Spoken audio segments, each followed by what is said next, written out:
قد يكون أضيف إلى حالة الترقب الكبيرة المعتادة في المرحلة الحالية تحديدا ترقب إضافي، وهو جاي من صعوبة المرحلة اللي عاشتها الكرة المصرية نسبيا طبقا لرؤية الكثيرين من المحبين والمهتمين للكرة المصرية، خصوصا أن الكرة المصرية واتحاد الكرة المصري اللي احتفل من 3 سنوات بمئويته، وهو الاتحاد العربي والإفريقي الأول وأحد أقدم الاتحادات الرياضية بشكل عام،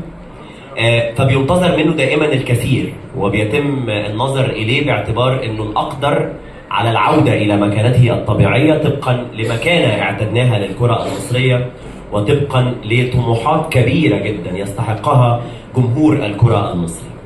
وعشان كده زاد الترقب من جديد أول ما بعد غياب عن الساحة المهندس هاني أبو ريدة رئيس اتحاد الكرة الأسبق وعضو المكتب التنفيذي في الاتحاد الأفريقي، بل أقدم عضو مكتب تنفيذي في الاتحاد الأفريقي لكرة القدم وعضو المكتب التنفيذي للاتحاد الدولي لكرة القدم، بعدما أعلن نيته الترشح في انتخابات اتحاد الكرة المصري. هنا بدأت التطلعات تزيد والتساؤلات في نفس الوقت عن الرؤية في المرحلة المقبلة، كيفية علاج مشكلات سابقة وكيفية وضع الكرة المصرية في الفترة القادمة في المكانة اللي تستحقها، خصوصا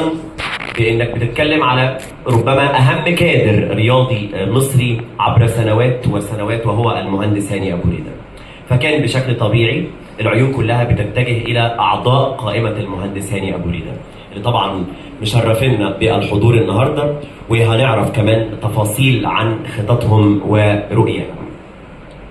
المهندس هاني أبو ريدة على عاتقه مهمة كبيرة جدا، وهو أيضا يعلم حجم التطلعات ويعلم في نفس الوقت التساؤلات الكثيرة اللي هنحب جدا ان احنا نسمعها من السادة الزملاء الإعلاميين. وعلشان نبدأ رحلتنا مع أفكار مجلس إدارة جديد لاتحاد الكرة المصري ينتظر أن ينتخب بعدما ترشح منفردا كقائمة وحيدة، وده بيضيف إليها عديد من المسؤوليات الإضافية.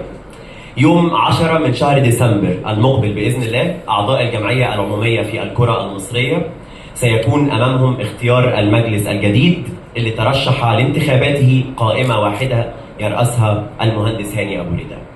السادة الحضور، أدعو السيد هاني أبو ريدة رئيس الاتحاد المصري الأسبق وعضو المكتبين التنفيذيين للفيفا والكاف للحضور لإلقاء الكلمة والترحيب بحضرتك.